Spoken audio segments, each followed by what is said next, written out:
When people think about Saudi Arabia, they think about a young nation or a modern nation, and they forget that the first Saudi state was established in 1744, almost 300 years ago. The state, under the same leadership and under the same principles. The first Saudi state was destroyed in 1818 by the armies of Muhammad Pasha of Egypt, acting on behalf of the Ottoman Turks. And 20 years later, the state re-established itself under the same leadership, under the same principles. In 1881, it was destroyed again through an invasion, and it was able to reconstitute itself 20 years later over the same territory, under the same leadership. I make this point because I don't believe there's another example in history where a nation, a monarchy, was destroyed and from the outside and came back and reconstituted itself under the same leadership over the same territory, not once but twice.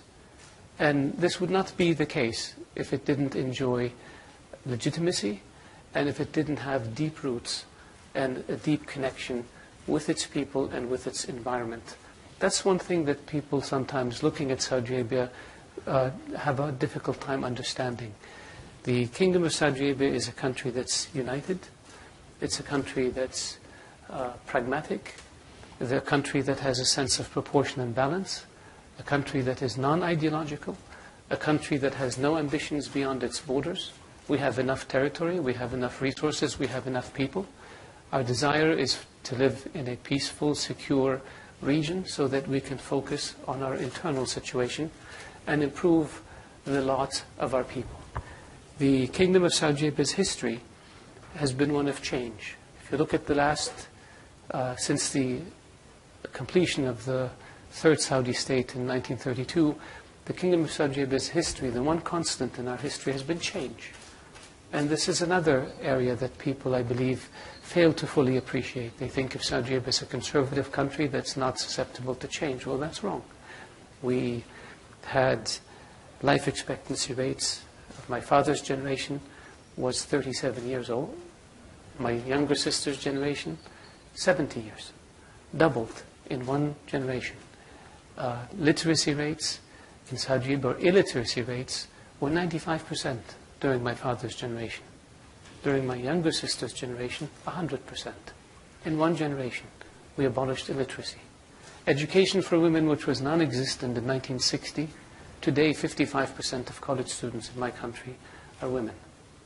Huge change. 70 years ago, we were a tribal nation with simple infrastructure. Today, we're a modern nation with a very modern infrastructure. So that's change. We built institutions, the Consultative Council, in the early 90s, 60 members, today 150 members, 30 of them are women. That's change. We adopted new laws, we adopted new regulations, and we moved at our own pace. That's change. And very few societies in the world have undergone the type of change that Saudi Arabia has over the past 60, 70 years. And there's a lot more that we need to do. And this is where we're looking at transforming our country through our Vision 2030, where we want to empower our youth. We want to create a culture of innovation, of entrepreneurship, of investment, both domestic and foreign, where we want to build industries, encourage industries. We want to increase our manufacturing capabilities. We want to open up new areas for investments, whether it's in mining, whether it's in tourism, whether it's in recreation, whether it's in information technology, all of these things. And we intend to do it in partnership with our allies and our partners around the world, including the United Kingdom. There's much that we can learn from others, and we intend to take advantage of that opportunity in a way that is mutually beneficial. And I go back and say, we have no ambitions beyond our borders. Our focus is domestic. We want to improve the living standard of our people. Our vision for the future is change in a positive way, not trying to reclaim lost empires. Somebody else can do that, and we will oppose them. But our objective is to improve the quality of life for our citizens, empower our young, give them the opportunity to pursue their dreams and their hopes and their ambitions, and in the process make us a much stronger, much more vibrant, much richer nation that can deal with the challenges surrounding us. That's who we are. When I look at the issue of the region that we inhabit, we have stalemate in Lebanon. We have a civil war, a war in Syria, where the Syrian people are trying to free themselves from a dictator who is responsible for the murder of 400,000 people and the displacement of 12 million people and the destruction of a country. We have problems in Iraq. We have a war in Yemen. We have Libya. We have terrorism. We have financial issues. We have an Iran that is on a rampage, that has to decide whether it's a revolution or a nation state, that part of it seeks to restore the Persian Empire from thousands of years ago, and another part of it seeks a better future for their people. An Iran that supports terrorism and interferes in the affairs of others. These are the challenges that we're dealing with. And our objective is to deal with them in a way that protects our people, that protects our nation, and that allows us to focus on what is most important to us: the well-being, the welfare, the safety, the future of our citizens. And so the foreign policies that we pursue are, as I mentioned, pragmatic, practical, non-ideological.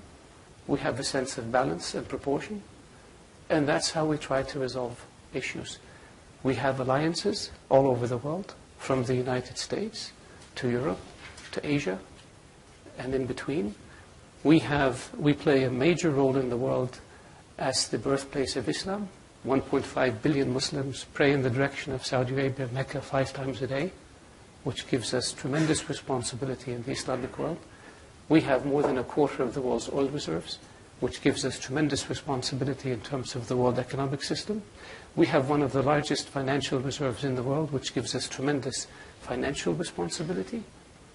We are at the crossroads of 3 continents, Asia, Europe, and Africa. 3 of the world's most important passageways are next to us: the Straits of Hormuz, Bab el-Mandab, the Suez Canal. 10% of the world's trade runs through the Red Sea, runs right by Saudi Arabia. And so that makes Saudi Arabia a critical country in the world. And we know this. And with this comes great responsibility. Responsibility to the Islamic world, a responsibility to the financial systems, to the energy markets, a responsibility to our people. And we intend to pursue policies that allow us, hopefully, to calm down the tensions in our region, and that protect our people, and in turn allow us to focus on improving living standards in our country and opportunities for our young